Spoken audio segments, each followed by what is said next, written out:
Kami bersyukur Tuhan Yesus untuk kasih-Mu yang berlimpah bagi kami. Kami boleh ada dalam hadirat-Mu, tidak kurang dari suatu apapun.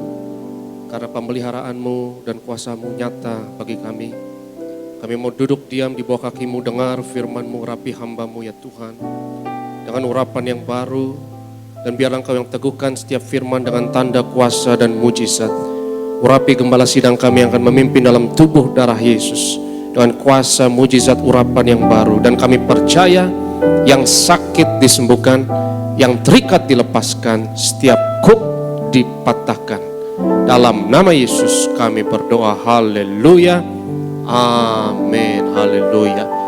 Shalom saudaraku, sukacita bersama dengan saudara sekalian di rumah kita masing-masing. Hadirat Tuhan menjangkau dan menjamah kita, walau kita di rumah masing-masing, tapi kita berada dalam hadirat Tuhan. Firman Tuhan yang saya mau sampaikan hari ini terdapat di dalam Imamat pasalnya yang ke-23. Dan hari ini saya mau berbicara mengenai 7 hari raya Israel. Dan saya percaya ini adalah pesan yang sangat penting. Saudaraku yang terkasih, kita tahu ada 7 kaki dian Israel. Ya, 7 kaki dian Israel ini, saya akan memulai dari yang kanan. Ya, dalam 7 kaki dian ini berbicara mengenai 7 hari raya yang terdapat di Imamat 23.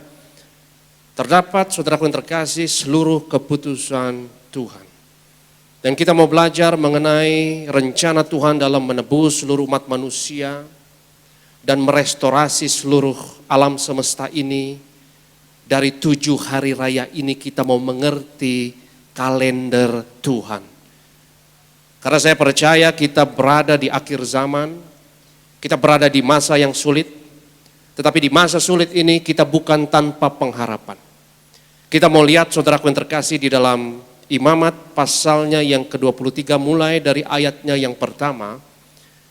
Dan kita mau melihat bahwa rencana Tuhan luar biasa bagi saudara dan saya. Imamat 23 ayatnya yang pertama.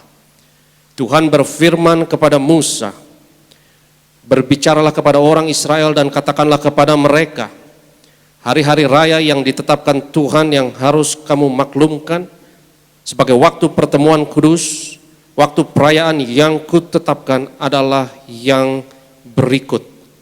Kita lompat ke ayatnya yang keempat. Inilah hari-hari raya yang ditetapkan Tuhan, hari-hari pertemuan kudus yang harus kamu maklumkan masing-masing pada waktunya yang tetap. Ayat 5. Dalam bulan yang pertama, pada tanggal 14 bulan itu, pada waktu senja, ada Paskah bagi Tuhan. Balik ke kamera. Jadi saudaraku yang terkasih, dalam Imamat 23 ini terdapat kalender rencana Tuhan bagi manusia. Dari penebusan sampai restorasi Eden. Alias di akhir zaman Tuhan akan ambil alih seluruh dunia ini dari tangan kuasa kegelapan dan akan ada langit dan bumi yang baru. Orang Israel mengikuti kalender Imamat 23 ini dalam kalender keagamaan mereka. Dalam kalender keagamaan orang Yahudi, bulan pertama, saudaraku, adalah bulan Nisan. Dan bulan pertama itu dimulai dengan Paskah. Ada kalender sipil Yahudi, ada kalender keagamaan. Tapi kita hanya berbicara hari ini mengenai kalender keagamaan Israel yang ada di Imamat pasal 23 ini. Jadi kita lihat saudaraku yang terkasih. Yang pertama dimulai adalah Paskah. Dan Paskah ini sudah digenapi oleh Yesus di atas kayu salib. Paskah ini adalah hari di mana anak domba disembelih dan darah dibubuhkan pada tiang pintu ketika umat Israel akan keluar dari Mesir. Dan hari raya tersebut harus dirayakan oleh bangsa Israel turun-temurun, generasi ke generasi sampai sekarang. Berbahagialah saudara dan saya karena kita tahu bahwa Paskah ini sudah digenapi oleh Yesus di atas kayu salib. Umat Israel sampai hari ini masih Alkitab katakan dibutakan. Dalam Roma 11 ayat 25 sampai 26, Paulus berbicara mengenai rahasia ketegaran atau kebutaan Israel. Israel tidak mengerti kenapa mereka harus melakukan ritual-ritual ini. Berbahagialah saudara dan saya karena kita mengerti. Yang pertama adalah Paskah, yaitu Jumat Agung, saudara, Yesus mati di atas kayu salib. Itu sudah digenapi, yang nanti kuasa penebusannya akan kita ambil bagian dalam perjamuan kudus. Paskah sudah digenapi di hari Jumat Agung. Dan selanjutnya kita lihat ayatnya yang ke-6. Imamat 23 ayatnya yang ke-6.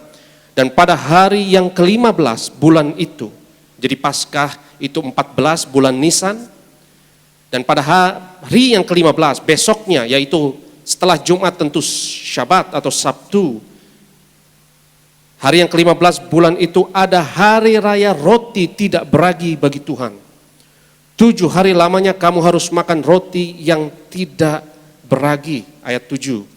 Pada hari yang pertama kamu harus mengadakan pertemuan kudus, janganlah kamu melakukan sesuatu yang berat. Jadi kembali ke Kakidian ini kita lihat saudara, Jumat Agung, Yesus mati.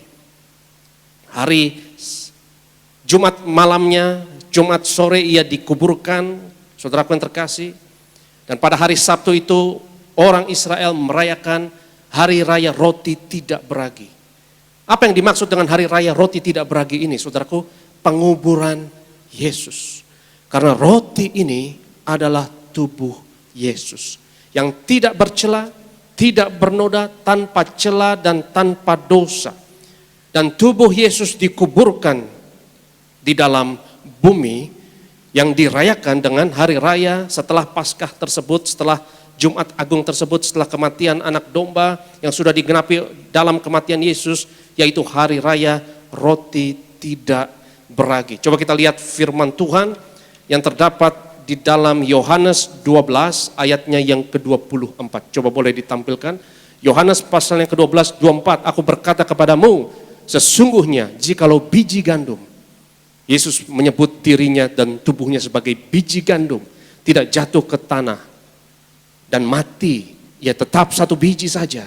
Tetapi jika ia mati, ia akan menghasilkan banyak buah. Yesus sudah mati Paskah. Hari raya roti tidak beragi ini, puji Tuhan, sudah digenapi. Sampai sekarang orang Israel masih merayakannya dan tanpa mengetahui apa artinya berbahagialah saudara dan saya, berbahagialah jemaat Tiberias yang tiap minggu selalu perjamuan kudus, karena kita dicelikan matanya dan karena kita mengerti bahwa tidak mungkin kita mengerti 7 hari raya ini, saudaraku, tanpa Yesus. Dan sampai sekarang orang Israel masih merayakannya, merayakan Paskah ini dan hari raya roti tidak beragi. Tiap Paskah mereka selalu berkumpul dan mereka dalam rumah tangga masing-masing merayakan apa yang disebut sebagai seder. Ya, dalam seder itu saudaraku mereka akan makan roti yang tidak beragi yang disebut sebagai matzah dan akan meminum anggur. Boleh ditampilkan ya, saya kasih ilustrasi ya. Ini salah satu contoh keluarga Israel yang merayakan seder. Mereka akan memakan roti tidak beragi yang disebut sebagai matzah. Dan saudaraku yang terkasih, ya turun temurun generasi ke generasi sampai sekarang. Ya bahkan Gedung Putih pun, White House, merayakan hal ini. Presiden terakhir yang ikut ambil bagian Presiden Obama, ya merayakan seder ini bersama dengan stafnya, beberapa staf yang adalah orang Yahudi.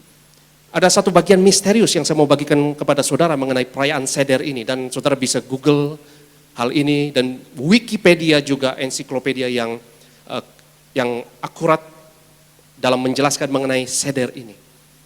Ada satu perayaan yang sampai sekarang orang Yahudi harus melakukannya, tetapi saya yakin mereka tidak mengerti kenapa mereka harus melakukannya. Saat merayakan seder ini, saudaraku yang terkasih, mereka makan roti yang tidak beragi dan minum anggur, dan kita tahu itulah tubuh Yesus, dan anggur kita tahu itulah darah Yesus. Tapi ada satu ritual yang spesifik yang saya mau bagikan, yang sangat misterius. Apa itu? Yaitu tiap rumah tangga akan menaruh 3 buah matzah di tengah meja. 3 roti, ya. 3 roti yang tidak beragi itu ditaruh Dan mereka tidak tahu kenapa harus 3. Kalau mereka jawab, saudaraku, ya itu Abraham, Ishak dan Yakub. Mereka jawab seperti itu, tetapi itu ngasal, saudara, ya. Karena kenapa? Karena roti yang kedua, roti yang di tengah, ya ada 1, 2, 3. Roti yang di tengah itu harus dibungkus dalam kain. Setelah dibungkus, saudara, dipatahkan, ya. Dan roti yang kedua itu punya nama khusus, namanya afikomen. Itu bahasa Yunani, bukan bahasa Ibrani. Kenapa bahasa Yunani saya juga tidak mengerti, tetapi bahasa Yunani itu bahasa internasional, bahkan zaman Yesus dianggap seperti bahasa internasional seperti bahasa Inggris sekarang. Dan afikomen itu artinya dia yang datang. Itu sudah menjuru sekali kepada Yesus. Harus dibungkus oleh kain dan dipatahkan. Saya percaya itu bukan Abraham, Ishak dan Yakub, itu adalah Bapa, Putra, Roh Kudus. Di mana Allah Putra tubuhnya dikoyakkan untuk keselamatan saudara dan saya. Dipatahkan, dibagi jadi 2. Dan bagian yang satu dipatahkan, dibungkus dalam kain, saudaraku, dan disembunyikan. Menarik. Disembunyikan dan akan ada permainan, saudara, dalam seder tersebut. Anak-anak disuruh mencari, ya, bagian yang hilang tersebut. Dan ini selalu ada dalam ritual mereka. Dan anak yang dapat menemukan bagian yang disembunyikan tersebut akan dapat hadiah. Itu berbicara mengenai tubuh Yesus yang dikuburkan di perut bumi. Itulah hari raya roti tidak beragi, saudaraku, yaitu penguburan Yesus. Orang Yahudi Maroko punya tradisi yang misterius, saudaraku, mengenai roti tengah yang namanya afikomen tersebut, roti misterius.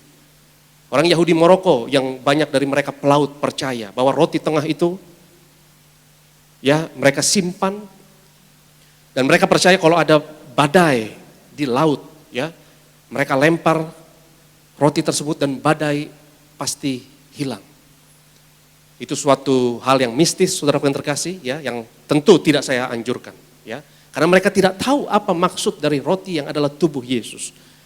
Penghormatan tertinggi yang saudara dan saya dapat lakukan tentang tubuh Yesus adalah dengan memakannya.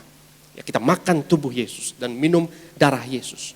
Saya sampaikan itu hanya untuk supaya, ya, kita tahu bahwa roti tersebut, saudara yang terkasih, bahkan dalam tradisi Yahudi punya nilai yang misterius dan punya nilai bahkan yang mistis secara misterius. Jadi berbahagialah saudara dan saya yang mengerti arti sebenarnya dalam perjamuan kudus, yang tiap minggu Jemaat Tiberias berbahagialah kita perjamuan kudus. Haleluya. Paskah sudah digenapi. Hari raya roti tidak beragi sudah digenapi. Dan apa selanjutnya? Lihat ayat yang ke-7 yang kita sudah baca, kita baca lagi ayat 7. Pada hari yang pertama, saudara, ngomong-ngomong hari pertama itu hari Minggu bagi orang Yahudi. Jumat Agung Yesus mati, Sabtu dia dikuburkan, dan Minggu dia akan bangkit. Ya, hari pertama itu dalam bahasa Ibrani adalah Rishon, ya. Dan bahasa kita Indonesia itu mengambil banyak dari bahasa Arab yang serumpun dengan bahasa Ibrani, saudaraku, ya. Jadi hari-hari kita pun adalah sebetulnya angka dalam bahasa Arab yang serumpun dengan bahasa Ibrani. Ya, angka 2 itu shtayim dalam bahasa Ibrani, yang kedua itu sheni. Makanya kita bilang hari Senin. Hari Senin itu artinya hari yang kedua. Hari yang pertama itu hari Rishon atau Minggu, ya. Sheni itu yang kedua. 3 itu shalosh dalam bahasa Ibrani. Shlishi yang ketiga. Itu kenapa kita katakan Selasa, ya.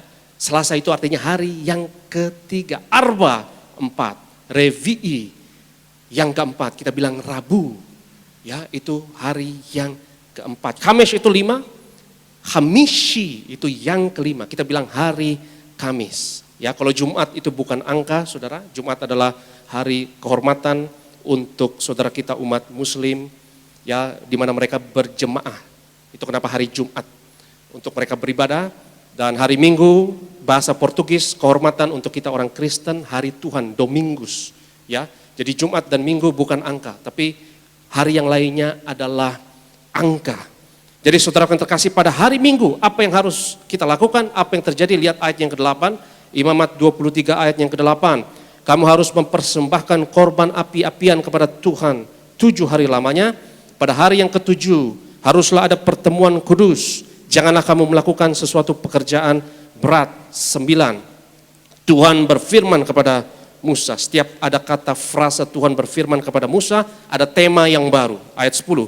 Berbicaralah kepada orang Israel dan katakanlah kepada mereka, apabila kamu sampai ke negeri yang akan kuberikan kepadamu dan kamu menuai hasilnya, maka kamu harus membawa seberkas hasil pertama dari penuaianmu kepada imam. 11. Dan imam itu haruslah mengunjukkan berkas itu di hadapan Tuhan supaya Tuhan berkenan akan kamu. Imam harus mengunjukkan pada hari sesudah Sabat, alias hari apa saudara? Minggu. Kamera. Hari Jumat Yesus mati, Sabtu dikuburkan. Pada hari Minggu orang Yahudi merayakan hari raya hasil pertama. Jadi 3 paket ini ya saudaraku yang terkasih, yang disebut sebagai Paskah. Tapi kalau kita breakdown ya, ini kematian Yesus, ini penguburannya, hari raya roti tidak beraki, dan hari raya hasil pertama adalah kebangkitan Yesus. Coba kita lihat firman Tuhan di dalam Kolose 1 ayatnya yang ke-18. Firman Tuhan dalam Kolose 1 ayat yang ke-18, ialah kepala tubuh yaitu jemaat. Ialah yang sulung, perhatikan, yang sulung hasil pertama. Ya, the first fruits hasil pertama, yang sulung, balik ayat, yang pertama bangkit dari antara orang mati, haleluya, sehingga ia yang lebih utama dalam segala sesuatu. Jadi perhatikan, Jumat Agung Yesus mati, hari Sabtu dikuburkan, hari Minggu saudaraku yang terkasih, ia bangkit. Inilah perayaan hasil pertama, di mana imam harus mengunjukkan pada hari sesudah Sabat alias hari Minggu. Kita bersyukur kepada Tuhan saudaraku yang terkasih, ketiga ini sudah digenapi. Ya, lalu apa yang terjadi setelah kematian, penguburan, dan kebangkitan Yesus? Kita lihat ayat selanjutnya saudaraku yang terkasih. Ya, kita lihat ayat yang ke-12. Pada hari kamu mengunjukkan berkas itu, kamu harus mempersembahkan seekor domba yang berumur setahun yang tidak bercela sebagai korban bakaran bagi Tuhan. Kita lompat ke ayatnya yang ke-15. Kemudian kamu harus menghitung mulai dari hari sesudah Sabat itu.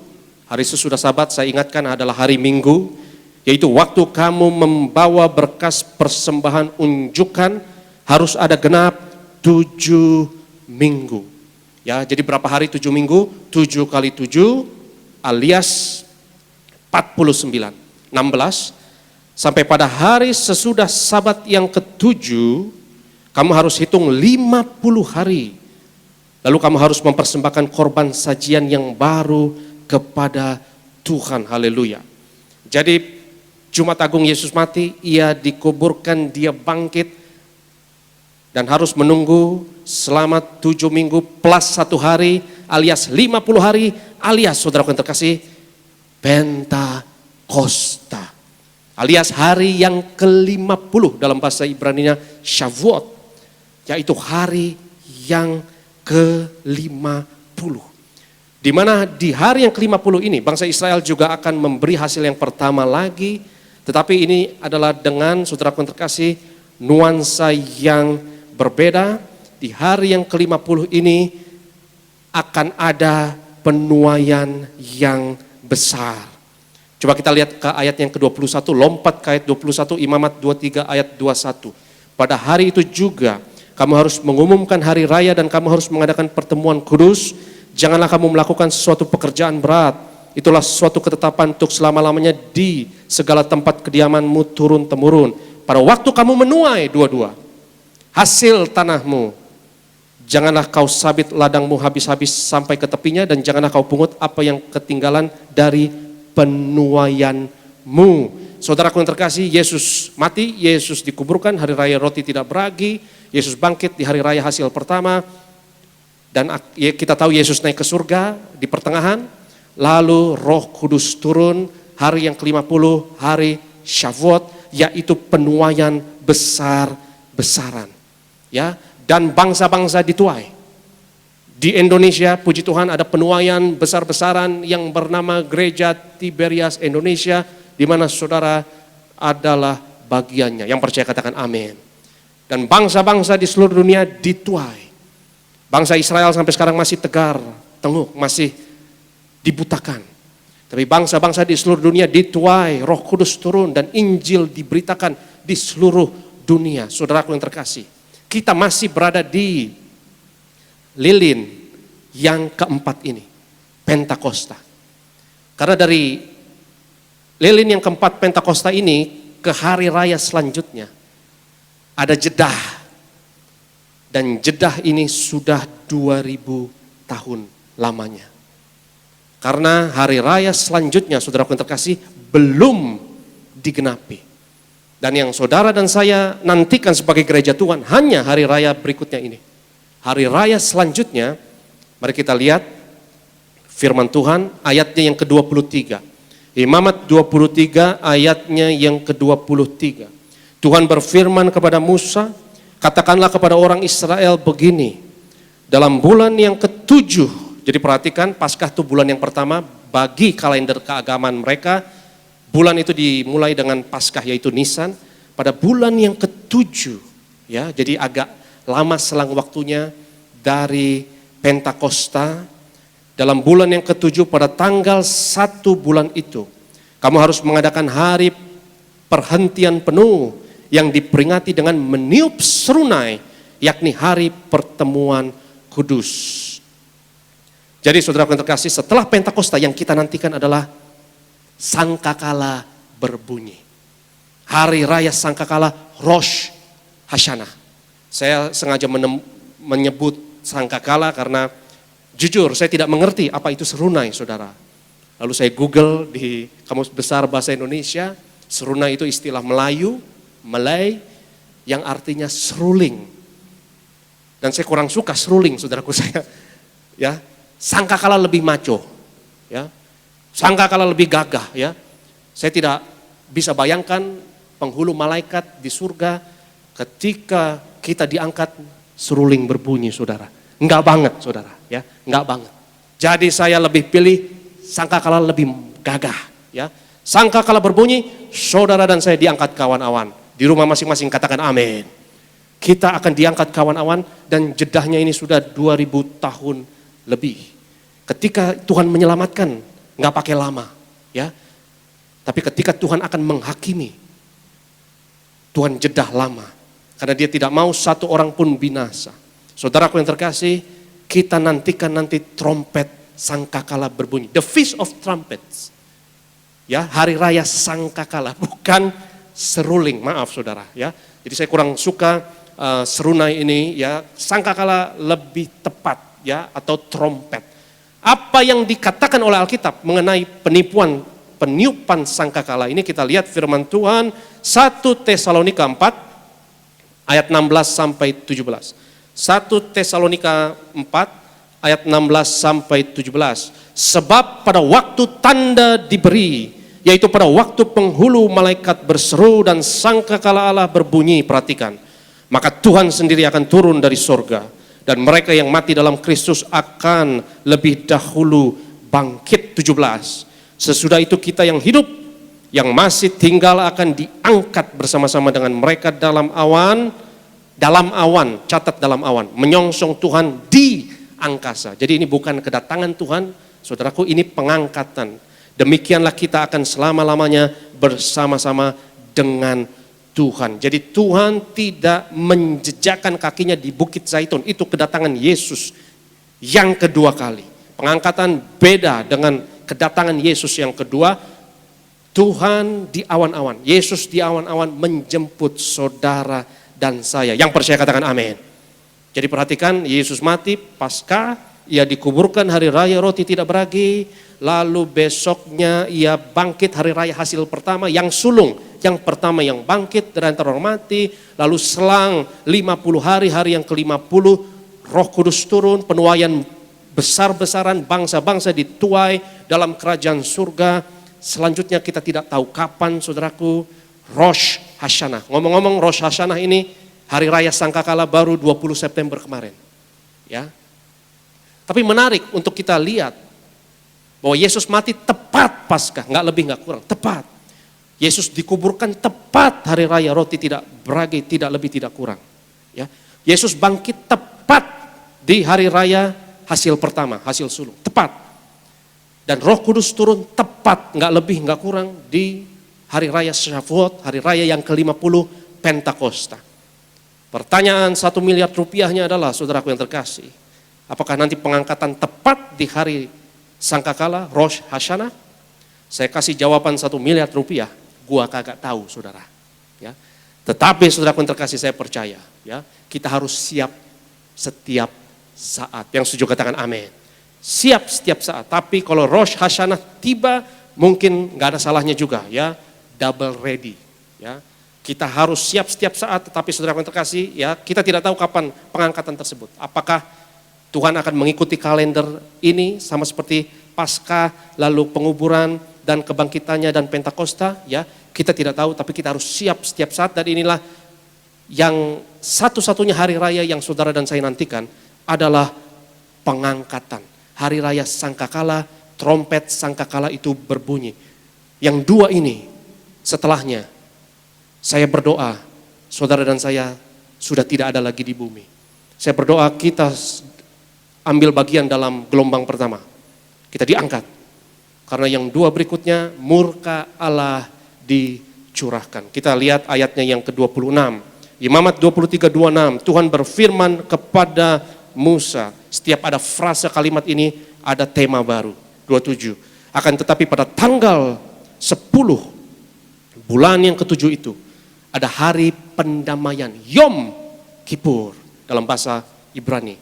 Kamu harus mengadakan pertemuan kudus dan harus merendahkan diri.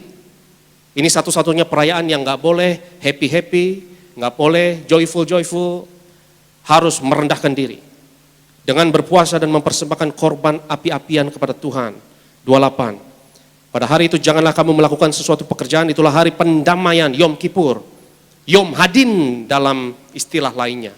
Yang artinya hari penghakiman, hari the day of reckoning, the day of hitung-hitungan. Tuhan akan hitung-hitungan dengan manusia. Dan secara kasarnya seperti ini.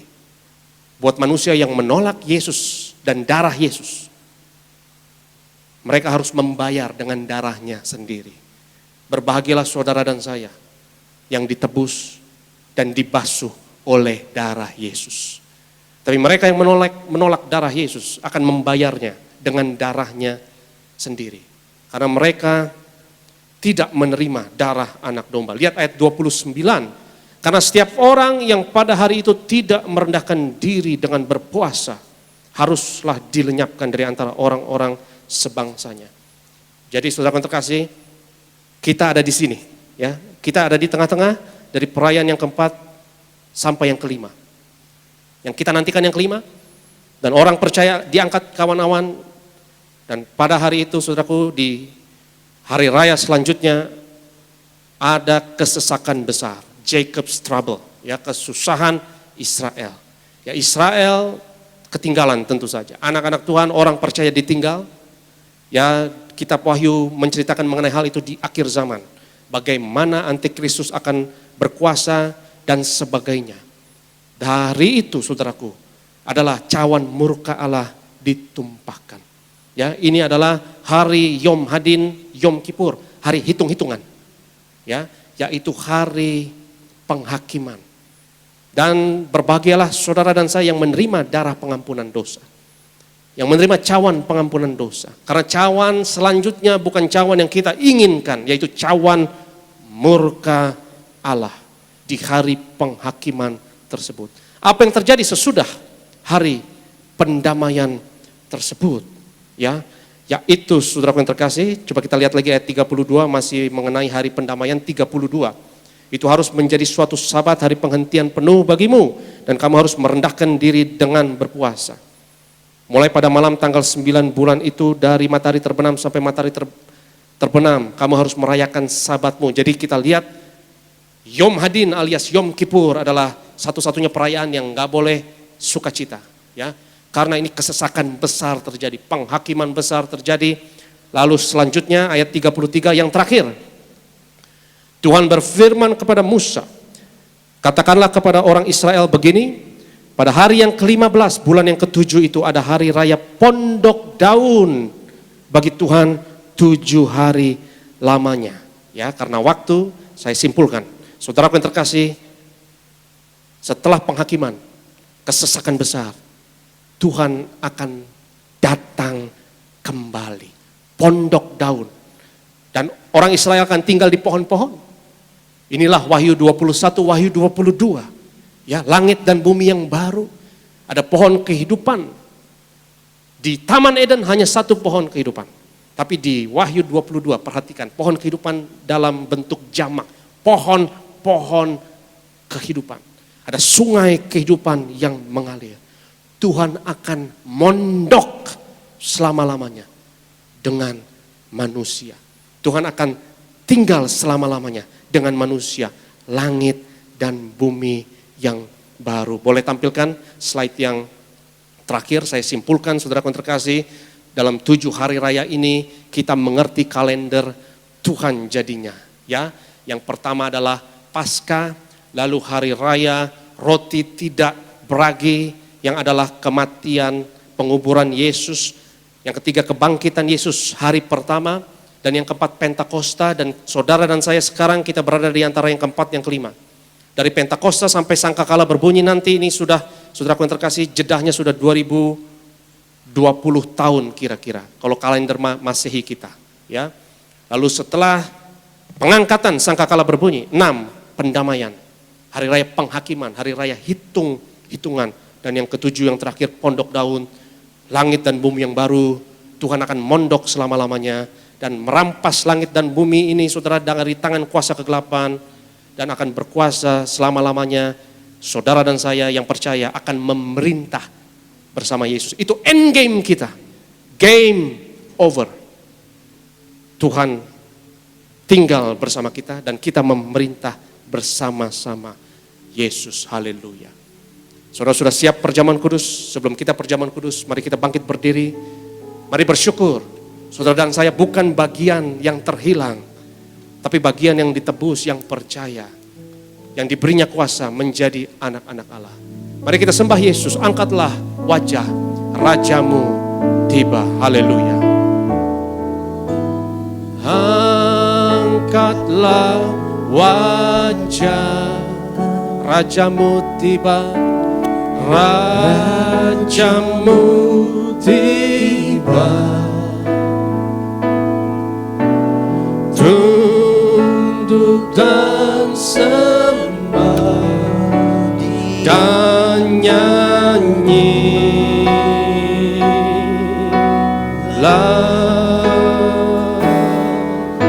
Sekarang pujilah keagungannya, muliakan Yesus, Tuhan Raja segala raja. Angkat tanganmu di rumah masing-masing, katakan angkatlah wajah, angkatlah wajah, Rajamu tiba, Rajamu tiba. Katakan tunduk dan sembah, tunduk dan sembah dan nyanyilah. Sekarang pujilah, sekarang pujilah keagungannya,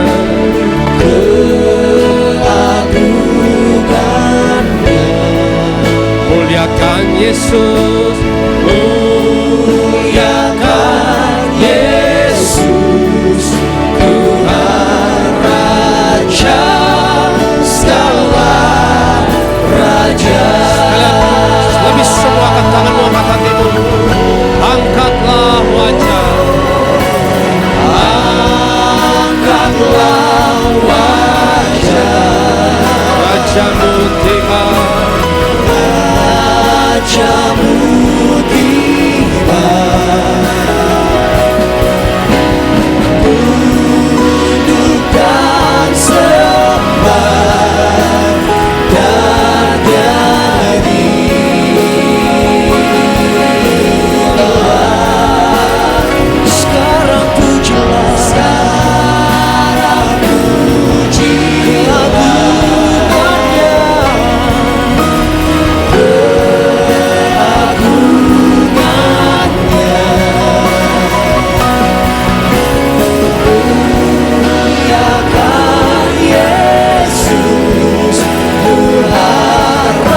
segala raja.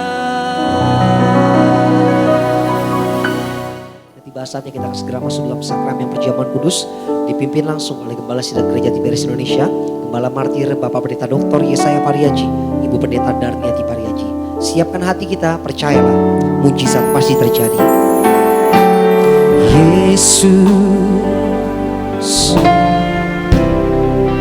Kau telah mati bagiku, hapus dosaku. Yesus,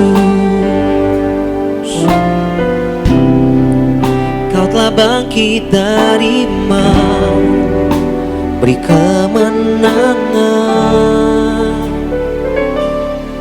Oh, tubuhmu dan darahmu tercurah bagi kami, menyucikan, menyembuhkan, sempurnakan hidup kami. Tubuhmu Tuhan, tubuhmu dan darahmu tercurah bagi kami, menyucikan, menyembuhkan, sempurnakan hidup kami. Tubuhmu Yesus menyembuhkanku, darahmu. Dengan kasih Kristus kami mengundang Gembala Sidang Gereja Tiberias Indonesia, Bapak Pendeta Dr. Yesaya Pariaji dan Ibu Pendeta Darniati Pariaji untuk bisa memimpin kami di dalam sakramen perjamuan kudus. Sama-sama katakan haleluya, haleluya.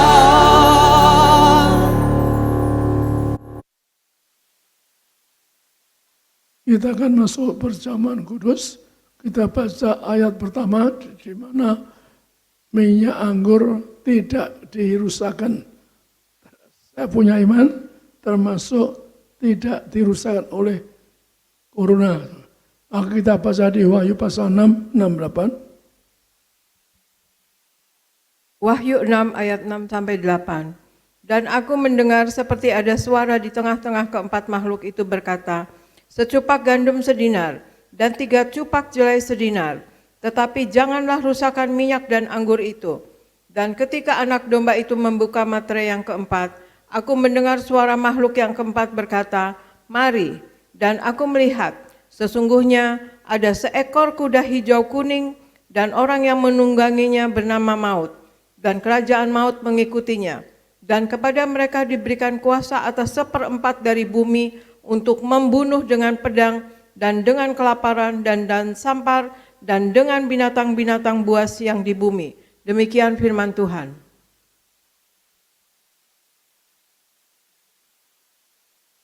Anda perhatikan ada minyak anggur nggak dielahkan, nggak kalah oleh sampar. Sampar plus juga virus corona, bahkan tidak kena resesi, bahkan binatang buas di bumi.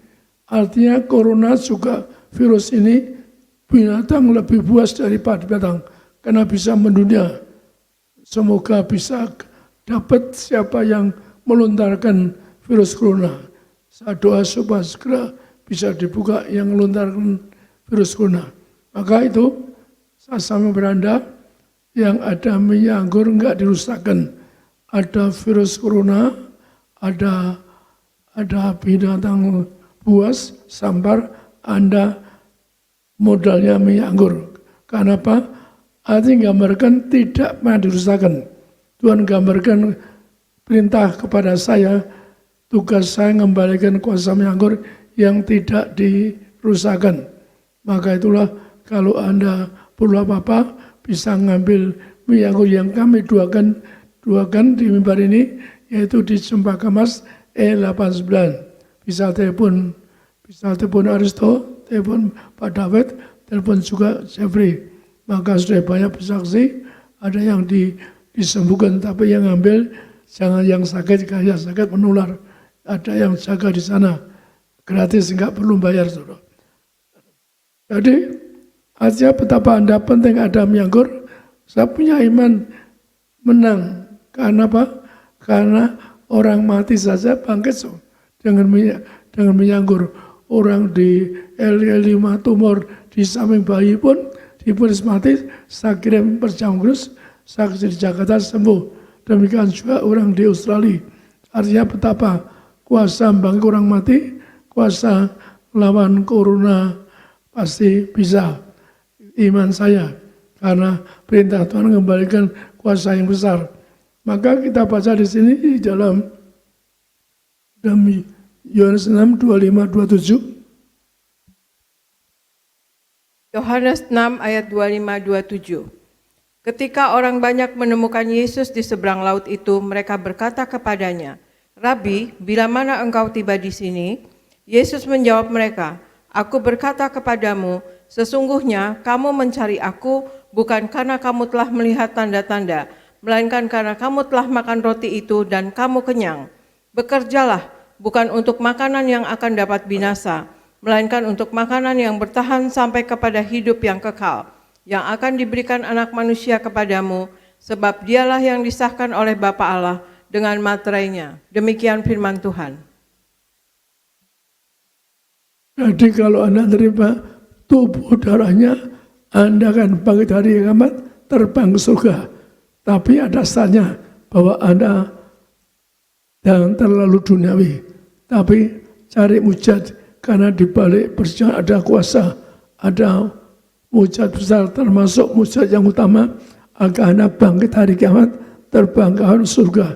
Jadi jangan cari makan yang Anda bisa binasa, cari makanan, terima tubuh yang tidak binasa, Anda bangkit ke surga. Anda akan bersama-sama saya terbang kapan ada miyanggur yang penuh kuasa. Maka Anda berjuang, Anda perlu kuasa minyak dan anggur. Maka Tuhan Yesus yang telah mati untuk kita, ditombak tikam untuk kita, memberi warisan agar Anda bangkit hari kiamat, agar Anda ke surga sekali lagi. Tuhan dengan tubuhnya ditombak, salibkan, memenuhi perjalanan lama. Kalau orang dihukum mati disalibkan, maka Tuhan memenuhi hukum yang lama agar Anda dan saya tidak ditombak, tidak ditikam, tidak numpahkan darah. Maka itulah Tuhan janjikan apa? Dengan korban darahnya, yaitu di Yohanes 6, 53, 58.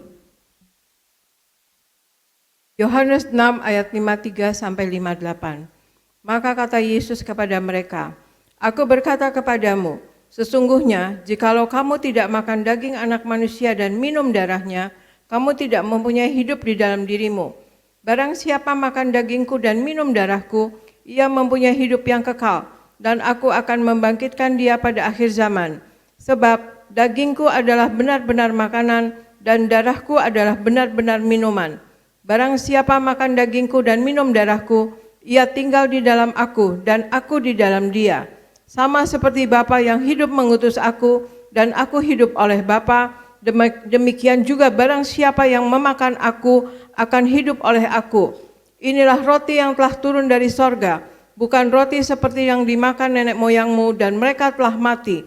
Barang siapa makan roti ini, ia akan hidup selama-lamanya." Demikian firman Tuhan. Jadi perkataan Yesus berkata, "Aku dengan Bapa satu." Tapi kalau Anda menerima tubuh dari Yesus, Anda juga nyatu dengan Tuhan Yesus. Maka Yesus ditombak tikam, nebus kita agar Anda semua enggak ditombak, enggak ditikam. Yesus berkata, "Terima tubuhku, Anda bangkit dari kiamat, terima darahku." Jadi Anda terima tubuh dari Yesus yang ditombak, ditikam, terseksa, untuk keselamatan Anda dan saya. Lagi, maka Anda perlu terima tubuh dari Yesus. Agar Anda bangkit dari kiamat, Anda terbang ke awan-awan, agar Anda bersurga, agar Anda bersama saya, tetangga. Tuhan kata sang ambil anggur, dijanjikan apa? Membawa Anda ke Mas Suci. kalau saya dusta hari ini ke neraka dipotong setan. Hanya yang kemasusi, yaitu yang terima tubuh Yesus serta minyak urapan. Maka selagi Tuhan saya mengatakan apa? Beli daripada-Ku minyak urapan untuk memandang kemuliaan Allah. Maka untuk pesta di surga, untuk pesta di surga, yaitu Anda harus terima tubuh Yesus, Anda juga harus terima minyak urapan. Karena dengan minyak anggur Anda diusahakan, maka mari kita, Yesus telah ditumbatikan, menyerahkan tubuh Yesus, menyelamatkan Anda dan nyawa Anda. Jadi keselamatan Anda juga terpacu menerima tubuh Yesus agar Anda bangkit hari kiamat masuk surga, juga terima minyak urapan. Tuhan yang berkata, beli minyak daripada-Ku untuk apa? Untuk memandang kemuliaan Allah. Jadi bagi Anda yang perlu, lagi telepon ke Aristo, David, serta Jeffrey. Mereka sudah mengalami mujizat-mujizat, banyak yang saksi, keluarga di Kuningan, keluarga patung-patung, nyembah patung, keluarga yang Purida juga sembuh. Karena apa? Sakit corona, menerima perjalanan dari gereja Tiberias. Betapa perlunya Anda, juga termasuk Anda, akan bangkit hari kiamat, terbang surga. Saya sampaikan MC tadi, itu ketemu orang di Israel di pesawat, maka orang ini suka ngambil ke Everyman, saya dengar, ke Sarbini, acara saya minyak anggur. Karena saya sedang Sarbini, ya, please, I don't know your name, if you see our program, maka call Aristo or Jeffrey, send to you, I will send to you if you need, because I'm not in Sarbini, mana tidak on Sarbini, maka you can call Aristo, also Jeffrey, akan send to your place free, evening free. Siapapun ngambil persen di Cabakas juga nggak bayar. Kalau dia minta bayar, lapor saya ganti. Karena saya punya prinsip, nolong sesama itu gratis, nggak boleh minta uang. Kalau minta uang nggak ada kuasa saya, maaf. Orang minta melayani, nggak ada kuasa saya, nonsen. Maka saya dikuasakan, saya nggak pernah minta. Maka kuasa besar di gereja Tiberias, karena prinsip kami lebih berbahagia nolong orang lain daripada terima uang. Maka Tuhan beri kuasa besar pada kami. Juga nanti minyak urapan dituakan, Anda yang ambil minyak, Anda boleh campur dengan, kalau Anda beli satu botol, boleh campur minyak di botol Anda, tak angkat kembali. Inilah minyak urapan yang muliakan Allah, muliakan Anda. Artinya apa? Karena apa? Kalau rumahmu Anda urapinya, nggak akan ada virus corona masuk rumah Anda. Setan nggak berani masuk rumahmu. Nah, setan itu paling takut pada minyak urapan. Setan paling takut minyak urapan. Setan pernah pelucoi saya. Arasi jangan sisa saya dengan minyak itu. Karena perintah Tuhan, kita terus kembali kuasa minyak urapan. Setan juga lihat tulisan Tuhan. Maka dia ketakutan sama yang penuntut. Jangan siksa. Karena perintah Tuhan untuk menghalus setan, kuasa gelap, menghadapi setan. Maka petang minyak urapan Anda yang usia umur tua, selalu jaga siap minyak urapan. Karena Tuhan perintah kepada saya, Anda untuk dikur yang benar, ada minyak urapan. Penting untuk apa? Supaya Anda nanti bangkit jadi mulai. Anda bangkit tetap utuh, gak diusahakan. Di Tiberias orang sudah puluhan tahun dibongkar, orang minyak dikubur. Anda boleh tanya Ibu Deborah di center. Bapak mertuanya puluhan tahun dibongkar tetap utuh. Jadi betapa kuasa minyak urapan agar Anda bangkit jadi mulai awet muda. Dan di Masusi awet muda. Kalau orang di awet muda tetap orang tua tetap tua. Kan Anda ingin tetap muda agar Anda bersama-sama pesta di surga, agar di surga masuk semua pesta bersama Tuhan Yesus. Mari kita masuk perjamuan kudus. Mari kita angkat roti dalam nama Tuhan Yesus. Inilah roti yang turun dari surga, inilah tubuh Yesus Kristus yang tergantung di atas kayu salib, yang beri kami hidup kekal surga, yang purnakan tubuhku untuk bangkit hari kiamat, agar keluarga kami akan bangkit hari kiamat, terbang akan masuk kerajaan surga. Yang kedua, dari ujung rambut, ujung kaki, tubuhku sehat sempurna, tidak migrain, tidak vertigo. Kami tolak kutuk kematian, kutuk maut. Kami semua akan umur panjang, dibangkitkan hari kiamat. Kami tolak kebutaan, mataku sempurna, mulutku diurapi, penuh kuasa dan mujizat. Jantungku sehat, berkati jantung kami sehat semua, tidak dioperasi, tidak dikateter, paru-paru sehat, panjang umur.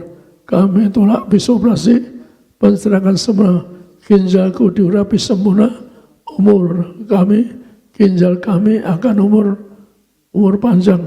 Kami tolak operasi, kami tolak cuci darah, ginjalku sempurna, juga kami tolak sakit leber amadu, segala penyakitku sudah disembuhkan. Kami tolak pikun lumpuh, kami tolak terkapar demi Syafri dalam nama Tuhan Yesus. Inilah roti dari surga, inilah tubuh Kristus, inilah roti dari surga, inilah tubuh Kristus.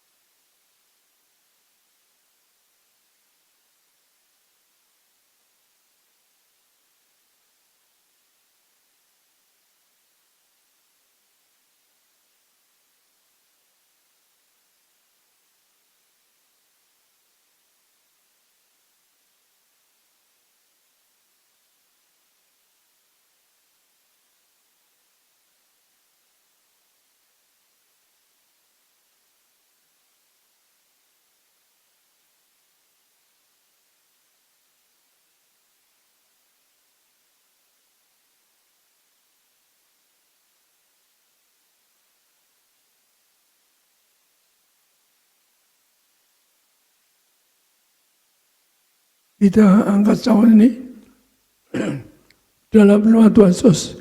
Inilah darah Yesus Kristus yang tertumpah di atas kayu salib sebagai perjanjian baru yang khas. Segala dosaku diampuni, disucikan pikiranku, perkataanku, dan perbuatanku. Kami diurapi jadi warga surga, diurapi untuk bangkit hari kiamat, terbangkan masuk kerajaan surga. Yang kedua, dari ujung rambut, ujung kaki diurapi sehat sempurna, tidak migrain, tidak vertigo. Kami tolak kebutaan, mataku tidak buta melihat kemuliaan Allah. Kami tolak batuk flu, tidak alergi.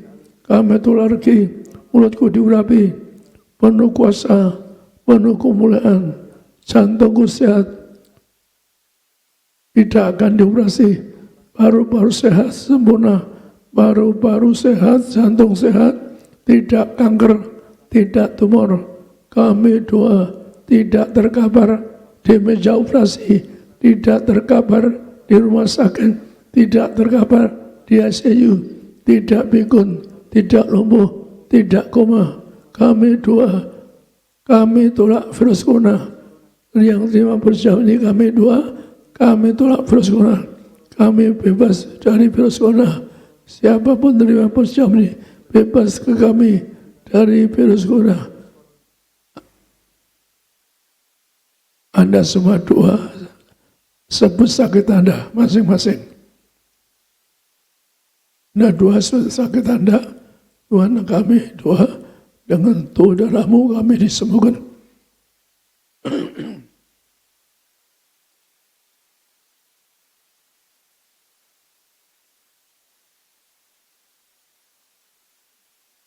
Kita angkat lagi dalam nama Tuhan Yesus. Tuhan perintahkan mengucapkan bahwa perjamin lebih dari roti mana, zaman roti mana. Satu generasi makan tidur di padang gurun dengan roti mana. Yang kedua, satu generasi mereka setiap hari pakai jubah kemuliaan, yang artinya hidup suci yang baik, siap ke surga. Yang ketiga, satu generasi memakai sepatu baru. Tuhan yang terangkan bahwa itu generasi majikan, generasi Tuhan. Kami tak roh gagal, roh miskin, roh bangkrut. Kami diberkati, tidak miskin bangkrut, bebas utang-utang pribadi. Setiap bulan cukup kami, tidak utang-utang, tidak roh resesi kami patahkan, roh virus corona kami patahkan, rumah tanggaku, virus corona tidak masuk rumah tanggaku, dibakar di pasukan melekat, jaga rumah tanggaku, kami tolak virus corona, tidak akan masuk rumahku, keluargaku diberkati, tidak akan surga, keluargaku jadi warga surga. Doa kami disediakan Tuhan rumah di surga agar keluarga kami bangkit hari kiamat, terbang kawan masuk surga sepanjang masa diam di rumah Tuhan. Inilah darah Yesus, darah kebangkitan, darah kehidupan.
Kita angkat menyuarapan Anda yang sakit, Anda olesi, setelah didoakan bang sakit olesi, atau Anda olesi kening Anda, kalau sisa yaitu Anda bawa ke rumah, Anda di mana perlu beli minyak zaitun campur, angkat lagi, inilah menyuarapan, muliakan kami, agar kami warga surga, bebas dari segala waktu sakit, dan tidak kena virus corona. Mari kita angkat minyak ini. Dalam nama Tuhan Yesus, Engkau yang tulis di langit, tugasmu pasti memberi kuasa menyarapan, yaitu untuk diciptakan kembali yang mulia, segala manusia diciptakan kembali, yang dosa untuk kembali mulia, diurapi dengan minyak. Minyak ini juga punya kuasa menghancurkan setan bagi orang hati, hancurkan juga virus corona. Kami tolak virus corona, diurapi minyak ini mengatas virus corona, juga minyak ini punya kuasanya bukan penyakit usir setan. Engkau mengatakan bahwa bisa membangkiti orang mati, mengatakan bahwa orang dikubur dengan minyak urapan ini akan tetap awet muda, bangkit sebagai mempelai Kristus yang diam di rumah Tuhan sepanjang masa. Urapi setiap orang kena minyak ini, bebas kutuk sakit, penderitaan.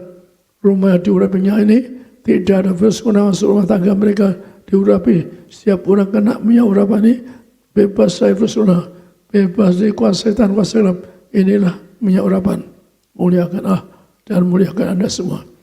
Anda ulas sebab sakit, jadi Anda ulaskan bagian yang sakit di minyak ini, maka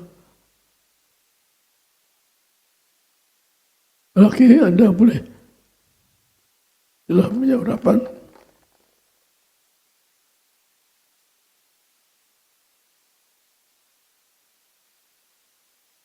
Anda boleh ngambil minyak di bagas blok E811. Karena sudah banyak yang ngambil, ada bebas sama kamas. Sana dan jaga, Anda free, nggak perlu bayar. Setelah ngambil, Anda boleh telepon Aristo, kenapa saya bilang Aristo? Karena Aristo dokter ahli saja mau operasi jantung, ketemu Aristo, kasih pujian sembuh.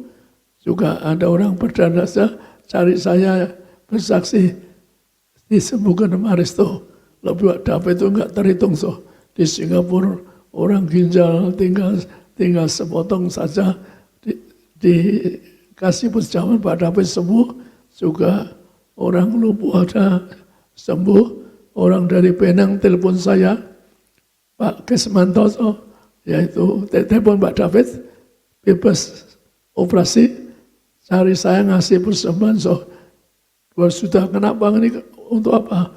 Dia mengatakan, karena uang ini enggak jadi operasi. Dari mana? Telepon Pak David, dari Penang, bebas operasi. Saya pikir, bagi aja sebagian Pak David. Maka dia persembahkan juga ke gereja. Maka juga kalau kurang pakai tanya Jeffrey akan kecukupan untuk memberikan sekali lagi.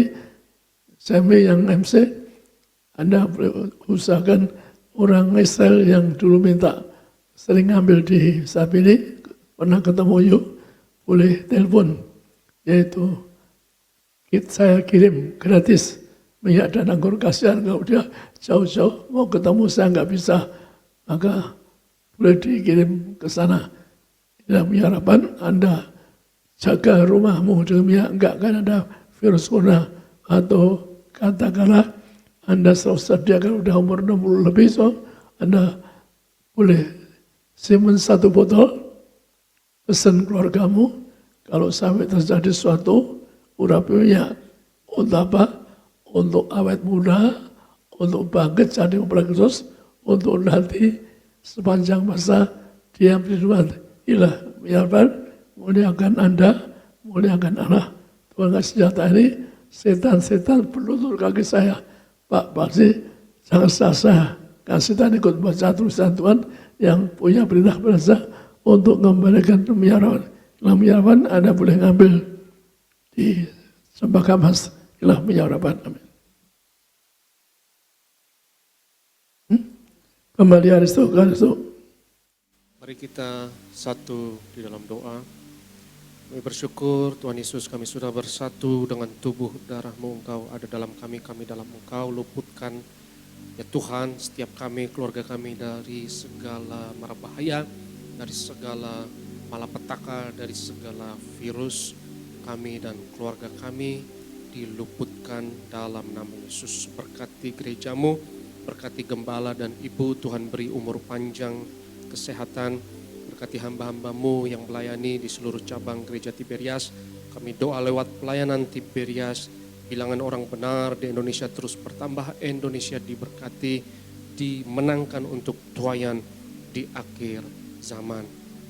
Dan kami terima berkat Tuhan. Saudaraku yang terkasih, jemaat Tuhan yang terkasih di rumah masing-masing, angkat tanganmu, arahkan hatimu kepada Tuhan, terimalah berkat, rahmat, dan anugerah. Berkat martir mengalir dari gembala sidang kepada setiap jemaat yang terkasih. Sebab Tuhan berfirman kepada Musa, ucapkanlah kata berkat ini atas Israel, dan aku akan berkenan untuk menaruh berkat ini atas mereka.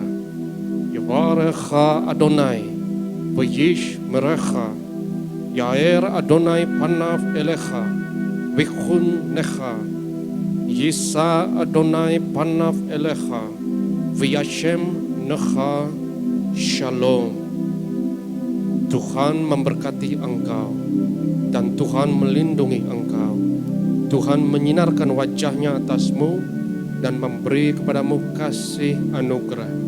Tuhan menghadapkan wajahnya kepadamu dan memberi bagimu shalomnya, damai sejahteranya untukmu dan anak-anakmu. Yang diberkati Tuhan sama-sama katakan amin. Tuhan Yesus memberkati.